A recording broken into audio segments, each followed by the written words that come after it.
American academy of sleep medicine के मुताबिक 40% मर्द हजरात और 24% खवातीन के अंदर स्नोरिंग का, खराटे लेने का मसला होता है। जब हम सांस लेते हैं तो सांस की नाली के जरिए हवा अंदर जाती है। सांस की नाली के इर्द गिर्द कुछ मसल्स होते हैं, पट्टे होते हैं, और साथ में ये ऊपर जुबान होती है जो बिल्कुल सांस की नाली के ऊपर मौजूद होती है। जब हम सोते हैं तो जितने भी पट्टे हमारे गले के अंदर मौजूद होते हैं वो रिलैक्स हो जाते हैं, जुबान भी हमारी रिलैक्स हो जाती है। उसकी वजह से बाज औकात जुबान पीछे की तरफ सांस की नाली की तरफ जाती है और सांस की नाली को थोड़ा सा ऑब्स्ट्रक्ट कर देती है, रुकावट बन जाती है। और जो पट्टे होते हैं वो रिलैक्स जब होते हैं तो सांस की नाली के ऊपर मजीद बोझ बना देते हैं, जिसकी वजह से सांस की नाली थोड़ी सी तंग हो जाती है। और जब हवा अंदर जाती है तो वाइब्रेशन सी पैदा होती है, उसकी वजह से ये स्नोरिंग या खराटे की आवाज़ पैदा होती है। अब इसकी वजूहात क्या हैं, हिरा हमें बताएंगी। इसकी बहुत सारी वजूहात हैं। नंबर वन, मोटापा। मोटापा जब होता है तो क्या होता है कि यहाँ पे जो सांस लेने की नाली है उसके इर्द गिर्द चर्बी इकट्ठी हो जाती है और जिसकी वजह से स्नोरिंग होती है। नंबर टू, जिन लोगों में सोने का मसला होता है, नींद पूरी नहीं होती, उनमें स्नोरिंग बहुत कॉमन है। कुछ ऐसी मेडिकेशंस हैं जो मसल रिलैक्सेंट्स हैं, वो हमारे मसल्स को रिलैक्स कर देती हैं, इसकी वजह से स्नोरिंग का मसला ज़्यादा होता है।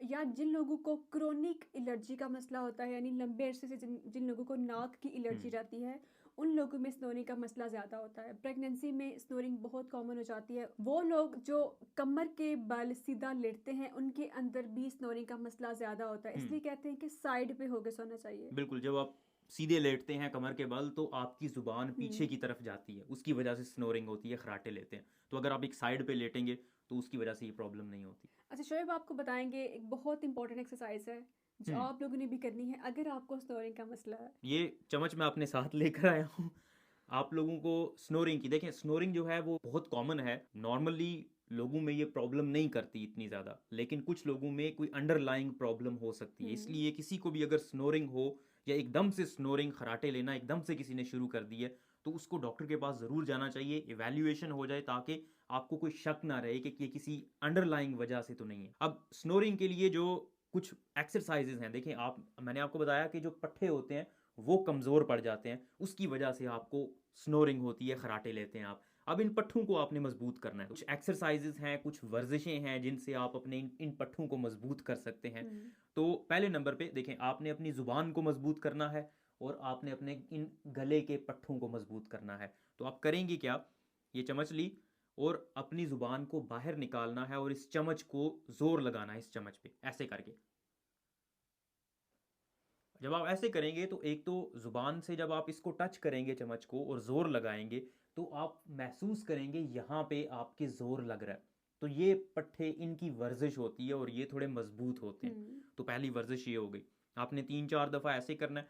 फिर उसके बाद आपने अपनी जुबान को रोल बैक करना है पीछे की तरफ, ऐसे ऊपर, जो आपके मुंह का छत है वहां पे लगाना है। नहीं नहीं, हाँ, रोल बैक करके ऊपर रूफ की तरफ, और ऊपर दबाना है आपने। और आप फील करेंगे कि यहाँ पे कुछ थोड़ा सा प्रेशर आपको फील हो रहा है, वो पट्टे हैं आपके जिनकी वर्जिश हो रही है। और फिर साथ में आप ऊपर की तरफ भी देख सकते हैं ऐसे, एंड यू विल फील कि यहाँ पे प्रेशर पड़ रहा है। ठीक है, तो ये हम्म। मसल्स हैं आपके, पट्टे हैं जिनकी वर्जिश होगी। इसके बाद आप अपनी जुबान को एक साइड पर लेके आएंगे और अपने यहाँ पे हाथ रखेंगे ऐसे और दबाएंगे यहाँ से, तो आपकी ज़ुबान की वर्जिश होगी। इसी तरह फिर दूसरी साइड पे। तो ये आप 3-3 4-4 दफ़ा करेंगे, थोड़ी थोड़ी देर बाद करेंगे, तो इससे आपकी ज़ुबान भी थोड़ी मजबूत होगी, क्योंकि ज़ुबान भी तो मसल्स ही होते हैं, उसके हम्म। अंदर भी पट्टे होते हैं। और साथ में आपकी गर्दन के पट्टे भी मजबूत होंगे। फिर इसके अलावा आप अपने ऊपर वाले दांत, इनके अगेंस्ट भी ज़ुबान को फोर्स लगा सकते हैं ऐसे, तो इससे भी आपके यहाँ से पट्टे मजबूत होंगे। फिर हम्म। जो वावल्स होते हैं, ये जो ए, ई, ओ आई, यू। ओ, यू, तो इनसे भी आपकी यहाँ पे वर्जिश होती है। तो ये कुछ एक्सरसाइजेज हैं जिनसे आप स्नोरिंग को किसी हद तक टैकल कर सकते हैं।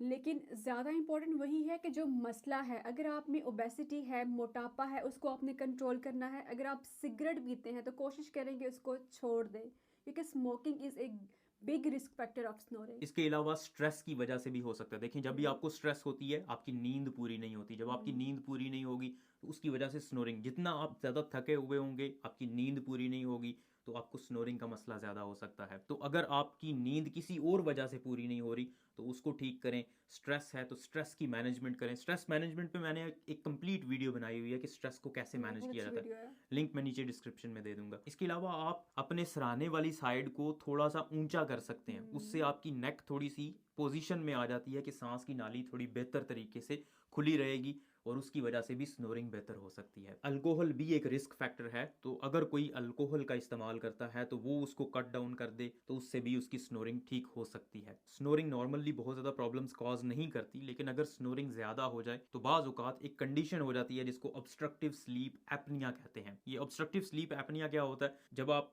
रात के वक्त सोए होते हैं तो मसल्स पट्टे इतने ज़्यादा रिलैक्स हो जाते हैं कि आपकी सांस की नाली थोड़ी देर के लिए बंद हो जाती है। पूरी बंद हो जाती है, सांस पूरा बंद हो जाता है। हाँ, तो जब एकदम से सांस आपका बंद होगा तो आपकी आंख खुल जाती है। आपको ऐसे लगता है जैसे आपके गले को किसी ने दबा दिया, आपकी छाती को किसी ने जोर से झपट दबोच दिया। लिया है, उसकी वजह से आप सांस नहीं ले पा रहे। तो ये ऑब्स्ट्रक्टिव स्लीप एपनिया होता है। अब इसके इलाज में एक तो ये नॉर्मल एक्सरसाइजेज हैं। ऑब्स्ट्रक्टिव स्लीप एपनिया नहीं, स्नोरिंग की मैं बात कर रहा हूँ। फिर बाद में कुछ डेंटल डिवाइसेस होती हैं जो आप इस्तेमाल करते हैं जिनसे आपके जबड़े को और आपकी ज़ुबान को थोड़ी सी सपोर्ट मिलती है रात के वक्त सोते हुए, लेकिन ये डेंटिस्ट ही फिक्स करते हैं क्योंकि बहुत सारी कॉम्प्लेक्सिटीज़ इसके अंदर होती हैं। अगर इन सब चीज़ों से फ़र्क ना पड़े तो फिर बाज़ औक़ात सी पैप एक मशीन होती है रात के वक्त, वो इस्तेमाल की जाती है। ये ऑब्स्ट्रक्टिव स्लीप एपनिया वालों को भी दी जाती है, स्नोरिंग जिनमें बहुत ज़्यादा हो उनमें भी दी जाती है, तो उससे भी फ़र्क पड़ता है। और बहुत रेयर होता है अगर बहुत ज़्यादा मोटापा हो या बहुत ज़्यादा कॉम्प्लिकेशंस हों तो फिर